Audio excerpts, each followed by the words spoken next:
Hello प्यारे बच्चों, स्वागत है आपका। मैं हूं जस्ट इंसान और हर बार की तरह फिर से हाजिर हूं आपके लिए एक नई मजेदार और काम की वीडियो लेकर। आज हम मिलकर सीखेंगे और ढेर सारी नई बातें जानेंगे। आज हम हिंदी व्याकरण के 15 सबसे जरूरी टॉपिक को एकदम देसी स्टाइल में कहानी की तरह समझेंगे।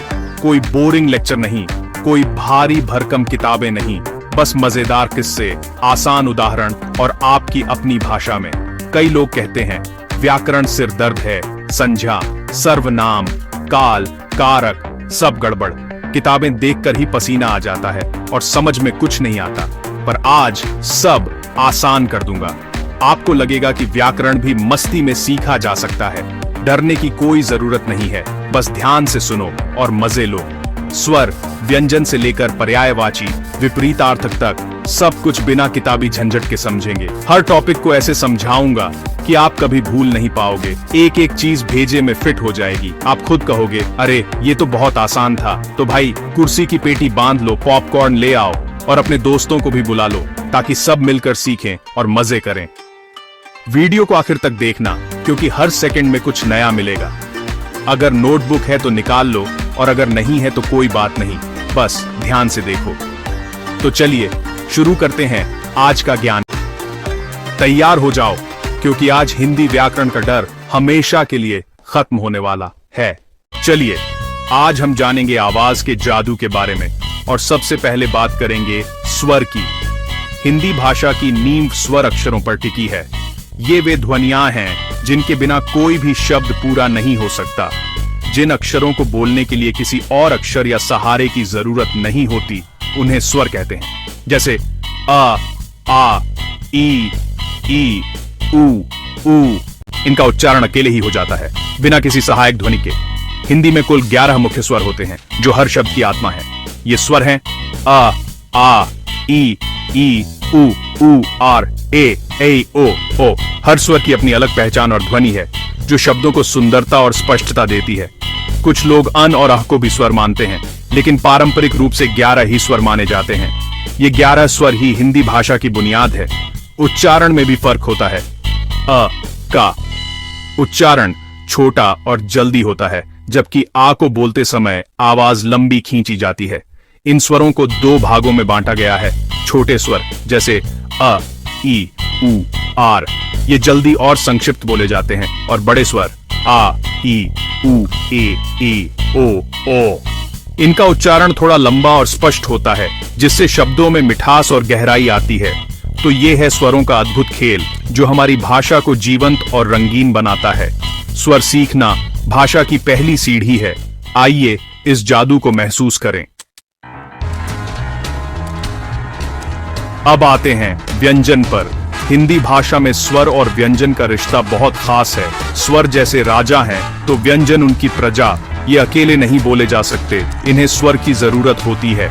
जब स्वर और व्यंजन मिलते हैं, तब शब्दों में जान आ जाती है। व्यंजन के भी अपने अलग अलग ग्रुप्स हैं, जिन्हें हम गैंग कह सकते हैं। सबसे पहले आते हैं स्पर्श व्यंजन। इनमें जीभ का टच जरूरी है, जैसे क, च, ट, त, प। फिर आते हैं अंतस्थ व्यंजन। इनमें जीभ का हल्का सा टच होता है, जैसे य, र, एल, वाव। और तीसरे हैं ऊष्म व्यंजन। इनमें बोलते समय गर्म हवा निकलती है, जैसे शश, शश, सस, हा। हर ग्रुप की अपनी खासियत है और ये मिलकर भाषा को रंगीन बनाते हैं। स्पर्श में जीभ टच करती है, अंतस्थ में हल्का टच, ऊष्म में गर्म हवा। इन सब का तालमेल ही हिंदी को अनोखा बनाता है। कुल मिलाकर व्यंजन स्वर के बिना अधूरे हैं, लेकिन जब ये दोनों साथ आते हैं तो भाषा में मिठास और मजा भर देते हैं। असली मजेदार खिलाड़ी यही व्यंजन है, जो हमारी भाषा को जीवंत और दिलचस्प बनाते हैं। स्वर और व्यंजन मिलकर बनाते हैं वर्ण, भाषा की सबसे छोटी अविभाज्य ध्वनि। अ या आख को और नहीं तोड़ा जा सकता, यही वर्ण है। वर्णमाला में अ से ज्ञ तक सभी वर्ण शामिल हैं। ये भाषा की ईंटें हैं, जिनसे शब्द और वाक्य बनते हैं।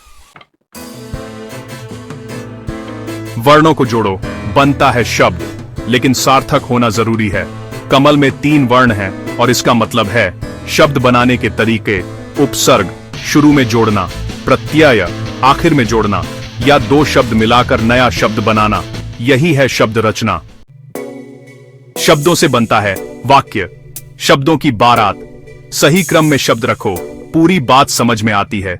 हर वाक्य के दो हिस्से, उद्देश्य सब्जेक्ट और विधेय प्रेडिकेट। जैसे राम क्रिकेट खेलता है, राम उद्देश्य क्रिकेट खेलता है। विधेय वाक्य कई तरह के होते हैं, सरल, संयुक्त, मिश्र। पर याद रखो, वाक्य मतलब शब्दों का सार्थक समूह। मात्रा वो चिन्ह है जो स्वर व्यंजन के साथ जुड़कर अपना रूप बदलता है। अ को छोड़कर बाकी स्वरों की अपनी मात्रा होती है, जैसे का, की, कु। हर स्वर की मात्रा अलग है। मात्रा शब्द का उच्चारण और अर्थ बदल देती है। कल और काल, दिन और दीन, मात्रा बदलते ही मतलब बदल जाता है। इसीलिए मात्राएं बहुत जरूरी हैं। संज्ञा यानी किसी भी व्यक्ति, वस्तु, स्थान या भाव का नाम। फोन, कुर्सी, दिल्ली, प्यार, सब संज्ञा हैं। संज्ञा के मुख्य प्रकार व्यक्तिवाचक, खास नाम, अमित, भारत, जातिवाचक, समूह, लाडडका, नदी, भाववाचक, भाव प्यार, गुस्सा। इसके अलावा समूहवाचक, भीड़, डच, सेना और द्रव्यवाचक, सोना, पानी भी होते हैं। पर मेन तीन ही याद रखो। बार बार नाम दोहराने से बचने के लिए आते हैं सर्वनाम, संज्ञा के बॉडी डबल, जैसे राम की जगह वह, उसके, मैं, तुम। सर्वनाम के मुख्य भेद पुरुषवाचक, मैं, वह, निश्चयवाचक, यह, वह, अनिश्चयवाचक, कोई, कुछ, प्रश्नवाचक, कौन, क्या, संबंधवाचक, जो, सो, निजवाचक, स्वयं। विशेषण वो शब्द हैं जो संज्ञा या सर्वनाम की विशेषता बताते हैं, जैसे काली गाय, ईमानदार लड्डाई का, चार पेन, थोद्दा पानी। मुख्य प्रकार गुणवाचक, अच्छा, काला, संख्यावाचक, चार, कई, परिमाणवाचक, थोड़ा, बहुत, सार्वनामिक, यह, घर। क्रिया यानी एक्शन, जिससे काम के होने या करने का पता चले, खाना, पीना, सोना, पढ़ना, सब क्रिया हैं। क्रिया वाक्य की जान है। कर्ता क्या कर रहा है, वही क्रिया बताती है। बच्चा रो रहा है, सूरज चमकता है। दो मुख्य भेद, अकर्मक, पक्षी उड़ डांचता है, सीधा असर कर्ता पर। सकर्मक, माँ खाना बनाती है, असर कर्म पर। क्या या किसको पूछो, जवाब मिले तो स्कर्मक। काल यानी टाइम, क्रिया के जिस रूप से काम के समय का पता चले। तीन मुख्य काल, वर्तमान, अभी, भूत, पहले, भविष्य, आगे। जैसे मैं वीडियो बना रहा हूं, वर्तमान, मैंने खाना खा लिया था, भूतकाल, मैं कल जाऊंगा, भविष्यकाल। लिंग से पता चलता है शब्द पुल्लिंग, मेल है या स्त्रीलिंग, फीमेल, जैसे राजा रानी, मेरा, मेरी, अच्छा, अच्छी। वचन से पता चलता है एक या एक से ज्यादा, एक वचन, लॉर्डिच का, बहुवचन, लॉर्डिच के। वचन बदलते ही क्रिया भी बदलती है।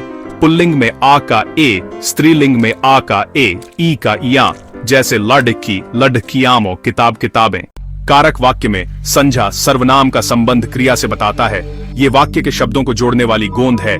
8 कारक कर्ता, ने, कर्म, को, करण, से, संप्रदान, के लिए, अपादान, से, संबंध, का, के, की, अधिकरण, में पर, संबोधन, हे, अरे। उदाहरण, राम ने रावण को बाण से मारा। राम कर्ता, रावण कर्म, बाण करण। बस कारक का खेल इतना ही। शब्द भंडार में 3 चीजें, पर्यायवाची, सिनोनिम्स, समानार्थक, विपरीतार्थक, एंटोनिम्स। सूरज के पर्याय सूर्य, रवि, भास्कर।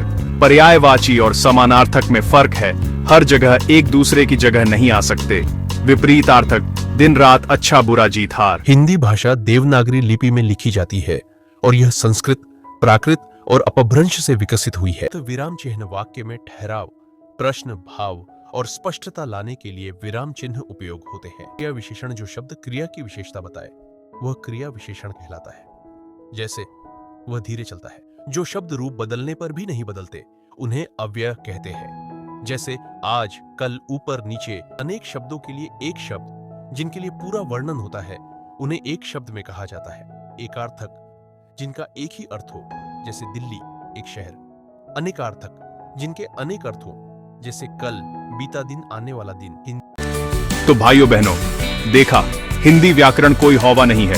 आज 15 टॉपिक एकदम देसी स्टाइल में समझ लिए। अगर वीडियो से कुछ नया सीखा हो तो लाइक शेयर जरूर करना। चैनल सब्सक्राइब करना मत भूलना। तब तक खुश रहो।